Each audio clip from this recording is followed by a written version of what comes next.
Thank you, everybody, for joining us today on the Miller Johnson Next Steps webinar series. Today's topic is right to work, potential repeal, and kind of looking back at how Michigan ended up with right to work legislation. And we have a guest with us to start the discussion who's really well situated to talk to us about that, both currently and retrospectively. That person's Brian Calley. Brian is the current president and CEO of the Small Business Association of Michigan. He's also a board member of the Economic Club of Grand Rapids.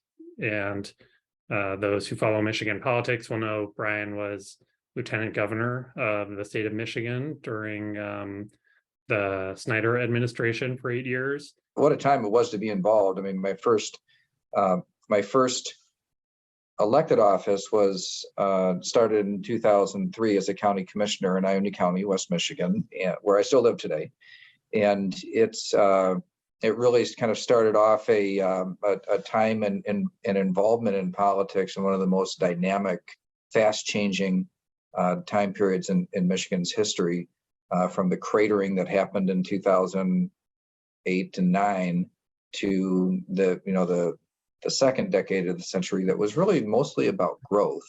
And then, of course, now in this the pandemic and near-term post-pandemic era, I could never have imagined when I started my career the immense amount of change that would have happened in that short time span. If we could briefly go back maybe 10, 11 years, I was sharing with you offline before we began the interview that I'm raised in Michigan, but I was just moving back here after starting my legal career in 2012 and 13 when Michigan's quote unquote right to work law was passed. And I know there's an interesting history there. There's probably few people who could share some of that history at a high level as well as you could. And yeah, Eric, I think it's actually particularly important to understand the why things happen the way they did in the past, because Michigan was really on the mat, down and out. The state was the only state in the previous decade. So thinking about 2001 through 2010, the only state that lost population. All 49 other states got bigger. Michigan got smaller. We're the state that really didn't come out of the 2002 recession. So 9/11 and then through 2002, the nation was in a recession. Michigan, of course, hit a recession at that time, but stayed, maybe not technically in a recession the entire rest of that decade, but pretty close, and then created out worse than anybody else in 2008 and 9. So Michigan was in really, really bad shape. The state was deeply in debt, not necessarily with bonds, but with pension debt and accrued liabilities. It was underwater. The state budget had gotten to a point when Rick Snyder and I took office. I think our first budget was somewhere around $46 billion. Just to comparison's sake, the proposed budget for the coming fiscal year, $79 billion. So to give you a sense of the scale, the scope of change during that time period. But big changes had to happen. So the budget had to be balanced. The long-term debt had to get under control. We needed the economy growing again. We needed to have jobs for people. And a different philosophy was used, kind of moving away from the targeted incentive game and just going to creating an environment of success across the board. Right to work was one of those policies in the first 2 years of the Snyder administration that was pretty pivotal in setting the course for the next 10 years of growth in the state. It's not, I wouldn't hold it up as the one thing that made the difference. It was one of the things that made a big difference in Michigan. Scrap the old tax code, the old Michigan business tax, and that was something that helped the home team. By getting rid of the Michigan business tax, it helped businesses that were already here in our state and move to something much simpler going forward. There was an effort to enshrine anti-right to work proposals in the Michigan Constitution in 2012. the voters voted that down resoundingly. So the idea of putting compulsory union membership in the Constitution was voted down by a wide margin.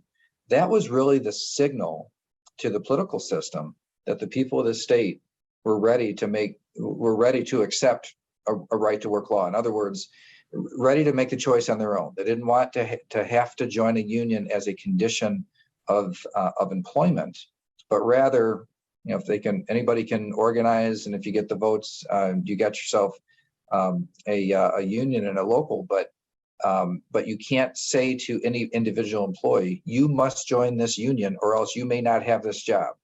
And so in a nutshell, that's the juxtaposition of right to work or not, is whether or not people can make union membership a condition of employment. Now, those who didn't want right to work to pass would say, look, those are free riders. Like, you got a place that's unionized. You can and so, like, all the employees benefit from the work that the union does and getting a contract and pay and benefits.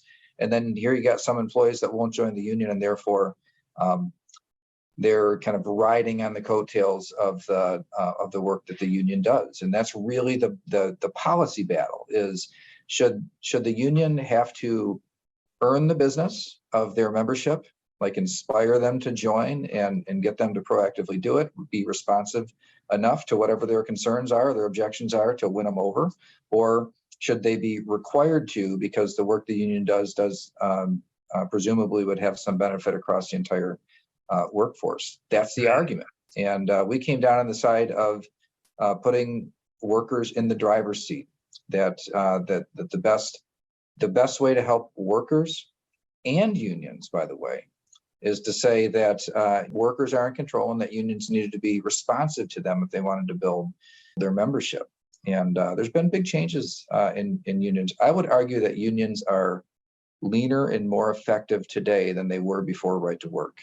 And I don't think that would have happened if they weren't put in a position where they had to win over their members, as opposed to holding over their heads, you can't have your job unless you're a member.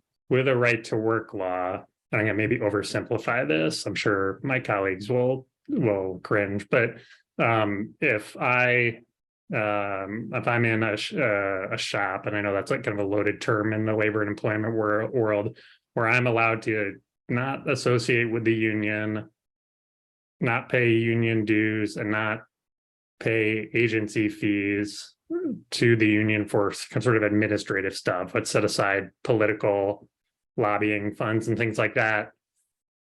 There's still this, I guess, obligation, if there's going to be a union in that workplace, that employee who's sort of opted out is still required to be covered by part of the bargaining unit, is sort of my corporate lawyer's understanding, I guess. Yeah. And that's where you're right. But you're right about that. The way that you've described it is the condition that exists, that if you're in the bargaining unit, you must be covered by the contract. But it is somewhat of a, having been in the room, if you will, as these negotiations were hashed out. The reason why the free rider argument has always, to me, looked more like a straw man argument is because I know that it was offered by the Snyder administration to have it such that union contracts would not cover those who didn't join the union, and the unions didn't want that. They felt that would actually further weaken their position. They would rather have the employees in as opposed to out.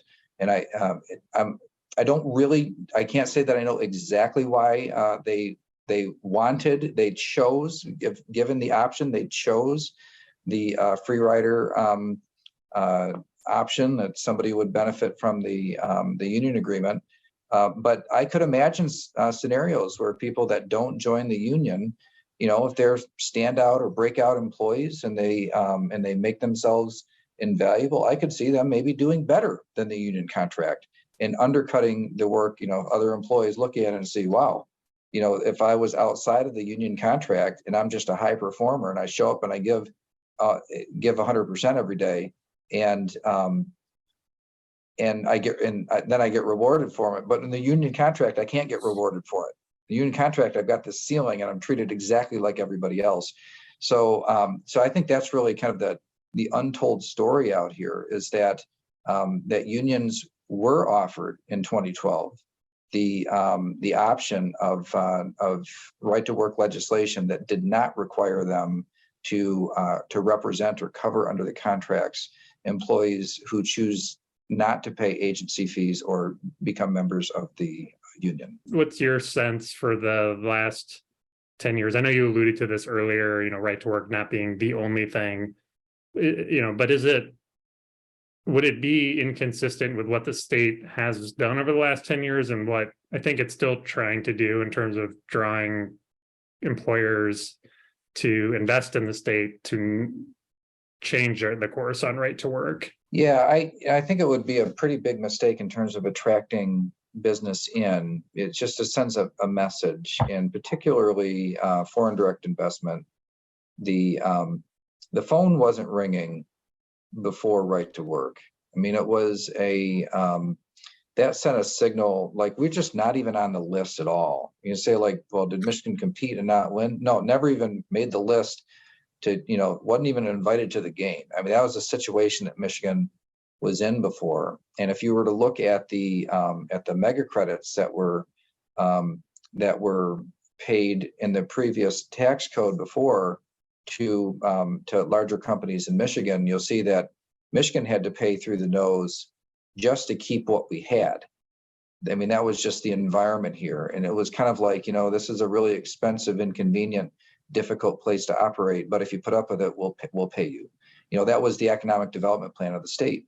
And so this idea of trying to transform it to like just create an environment where people could be more successful, like across the board, was where the economic eggs were put in that basket instead. And it was a big shift in terms of evaluating right to work and like, does it work? Does it make a difference? I know it's tempting to just say, pick a right to work state and a non-right to work state and compare them. The problem is when they became right to work states and all the other factors involved make it nearly impossible to isolate that one factor. What I think is more helpful to do is to look at an individual state before and after. And so take Michigan. I'm not an expert on other states. I just know in Michigan, take Michigan before and after 2012. Like I started out the broadcast with here, that there were a lot of changes that got made in that 2011-2012 timeframe that made Michigan a more competitive and accommodating place to create jobs. And so jobs got created. So if you're to look at our state and what happened after that, the way that personal income started rising again, the way that unemployment actually went below the national average. Right now, Michigan, and for most of the last 50 years, Michigan runs above the national average in unemployment, but we actually fell below it for a while. A historically significant period in Michigan's economic history for that to have happened. We also saw, get this, our labor force participation rate go up. It was falling across the rest of the nation. It's falling again here in Michigan. Now we're back below the national average today. But during those years, those post-2012 years, we actually saw our labor force participation rate go up, even though our labor force was trending older. And that just meant there's so much opportunity in the marketplace that it was attracting more people. But the most important factor, Eric, I think, for Michigan's future and our overall community and economic health is that we went from a shrinking state to a growing state. Now, just modestly, we had modest growth in that decade, but we were the only state to shrink before. And then we not only stabilized that, but we did see some population growth during that decade. But sadly today, that has trailed off too. Our demographics are working against us. It's getting harder and harder to achieve growth. It's going to take inbound migration to really for our state to grow in the future. But if you look at that time period before and after, it doesn't matter which metric you look at. Michigan not only improved, but markedly improved, like substantially improved. I was looking at kind of polling and whose views of labor unions are favorable, unfavorable. It's interesting. And I don't know, I'd have to go back to see if this has changed over time, but younger people seem to have a more positive view of the impact of unions on how things are going in the country, according to Pew research. Do you think that the right to work legislation impacts whether younger people in particular, decide to stay or leave the state? Have you seen anything out there that would suggest that there's a relationship between those things? I haven't, and I guess to be clear about it, I've not even really seen that kind of directly asked of people who have moved from one jurisdiction to another. Why did you move? But one thing that I do know for sure is that since 2020, Michigan has lost 43,000 people to outgoing migration. And the state that more of them went to than any other state in the country is, you could probably guess, Florida. So we are not losing to compulsory union states, the compulsory membership, union membership states. We are primarily losing to, but here's the thing. I don't want to hold it up like I think people are moving. I'd be surprised if somebody moved to another state because, hey, what do their union laws say in that state? Sure. There probably aren't too many that would do that. But I know that where we lose the biggest amount to is Florida. So there's like what's happening in Florida. We see, Florida doesn't have an income tax in that state. So I think they do attract some. There's been a lot of migration from New York to Florida, and I think that has a pretty big impact. Michigan overall has a competitive income tax. So while obviously people would rather have 0 than 4.25, or it's under debate whether or not that might be decreased right now. But I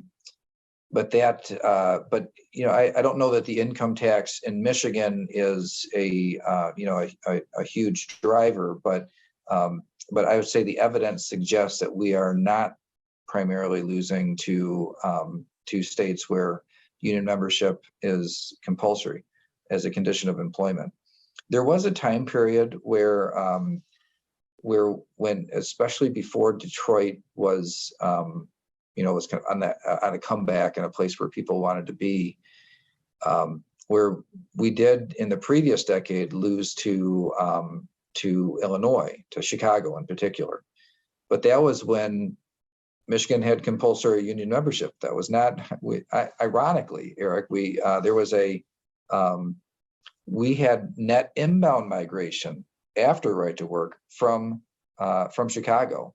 But again, I don't want to hold right to work up where I think that was the thing that drew people back. I think it was a growing economy that was creating opportunity, particularly in West Michigan. But I think that caught on across the state, and places like Traverse City and Marquette and Detroit are just really exciting, vibrant places. Or even places like Midland and Frankenmuth, like that type of part of the state as well. Very dynamic. A lot of really great things that have happened since then.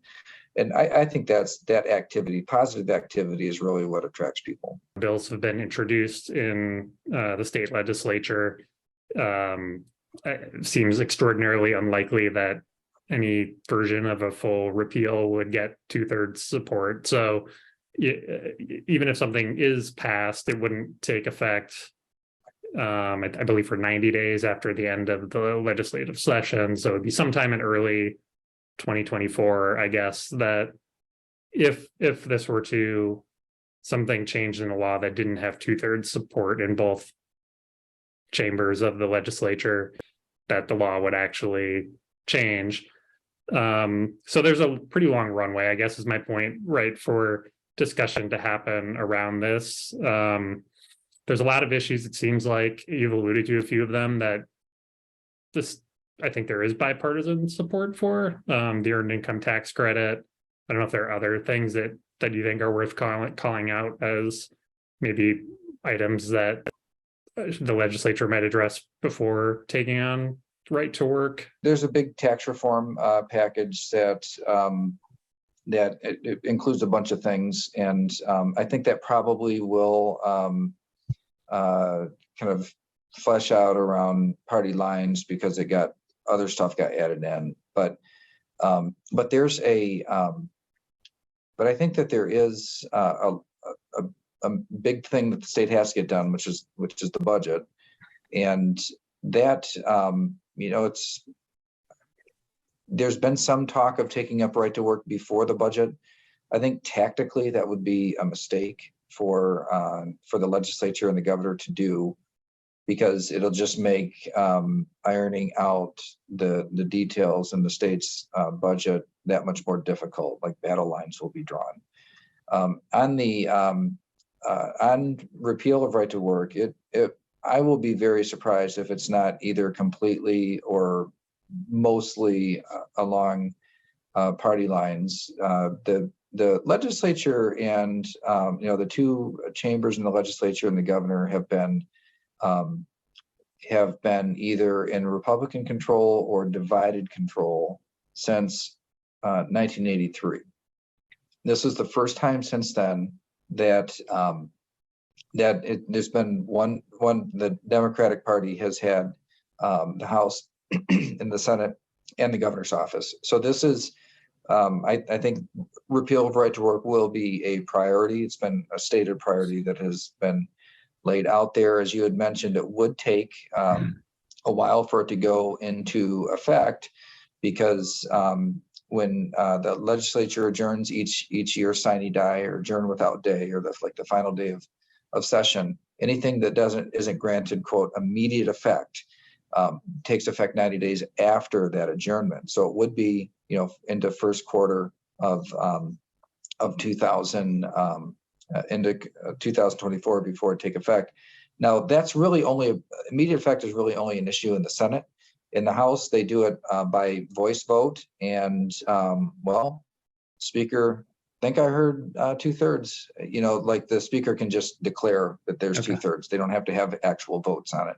So it's a procedural thing there in the House. It is in the Constitution, but traditionally it's always been under Republicans and Democrats, just a procedural thing, and it's really not taken seriously. In the Senate, it is absolutely taken seriously. It is a vote on the board, and while they don't record the vote, who voted yes or no, they can, but they usually don't. They still have to show that they have 26 out of 38 senators that are voting yes for immediate effect. That will not happen on right to work. But if they do pass it, I think it probably will spur on a ballot initiative to enshrine right to work in the Constitution. There are other states that have done that recently, and I think like Tennessee, for example, I think it was the most recent one. But I would expect that would happen. So I think this kind of the future of right to work is going to have several iterations over the next couple of years. But if I were a betting person, I would say they're going to take it up and pass it if they can. If they do pass it, it won't get immediate effect. It would end up going into effect for private sector union workers only, because public sector is kind of out of the game now with the Supreme Court decision.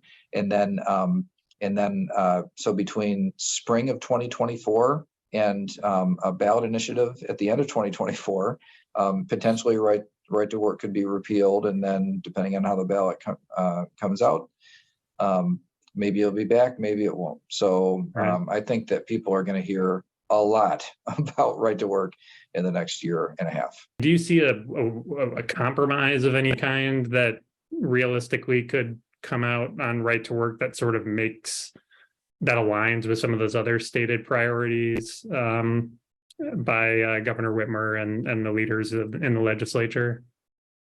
The only way I could see anything that the current leadership in state government, the only way I could see acceptance of anything less than a full repeal of right to work and a return to full compulsory union membership, as condition of employment in places that are unionized, is if they can't get the votes for a full repeal. I don't think there'll even be a discussion or a negotiation that is allowed to happen unless they can't get the votes.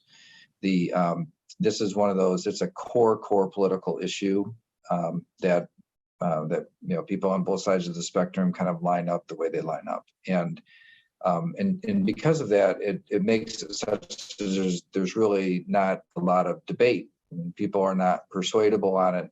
And there are a few nuances, but not enough to make a negotiation around. I do think that if they repeal right to work, it probably will be the beginning of the end of the SOAR fund. There are bipartisan. There is some bipartisan opposition to it.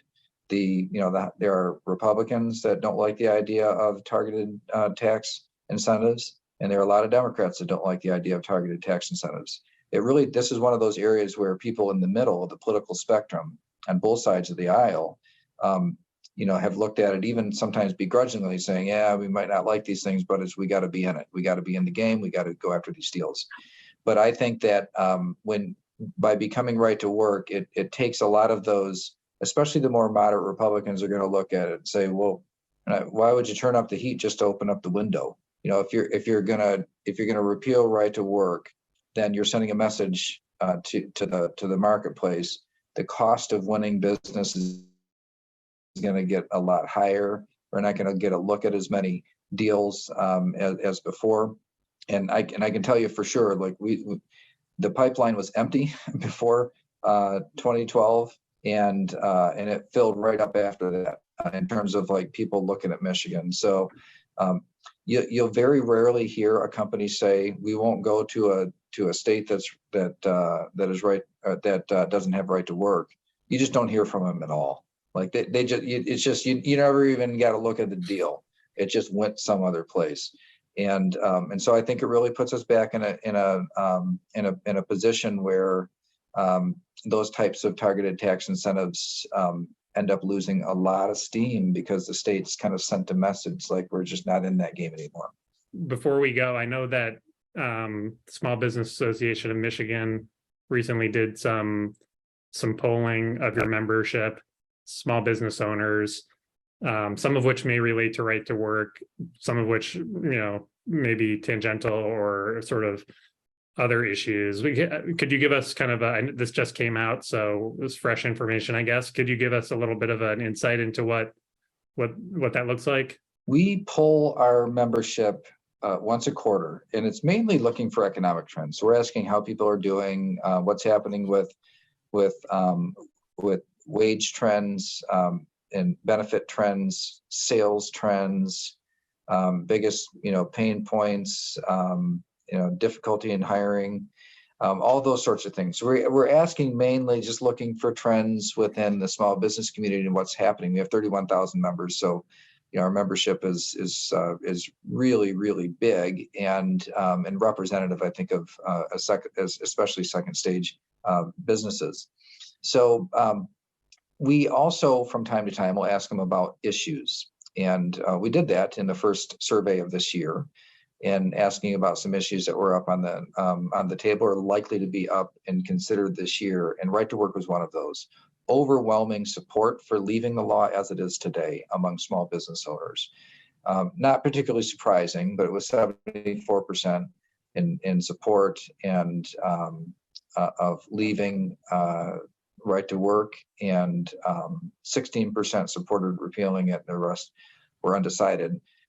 This is one of those issues where people hear the phrase, but what exactly does it mean? So I think there is, but among business owners, most of them know what it means.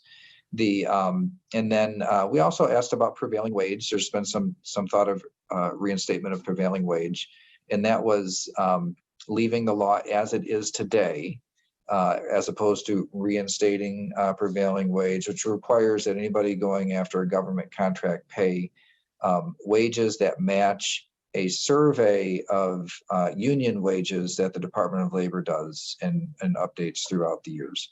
So, if you want to bid on a job, you've got to kind of pay the wages in the surveys that they do.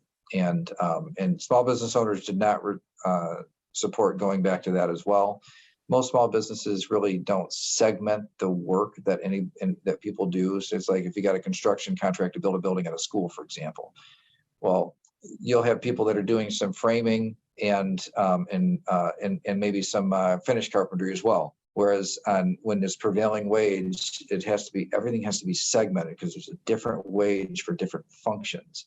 This is not how small businesses operate. So if you go to prevailing wage again, that's like a small businesses need not apply type of a statement for the government work. And so those are two issues that are I think kind of in tandem being considered for reversal, going back to the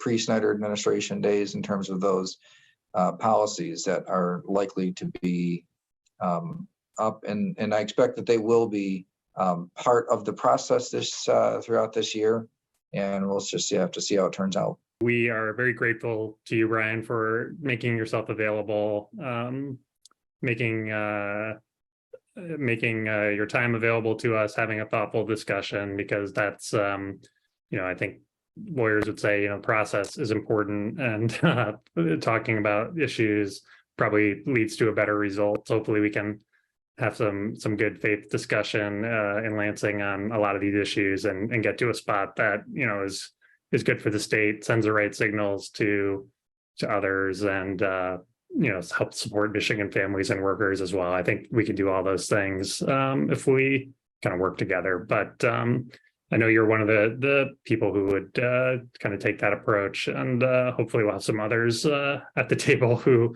have the right mindset to do the same. Thanks, Eric. It's been a pleasure. I'm flattered that you asked, and hope that it will be of value to community members and businesses that are keyed into the topic.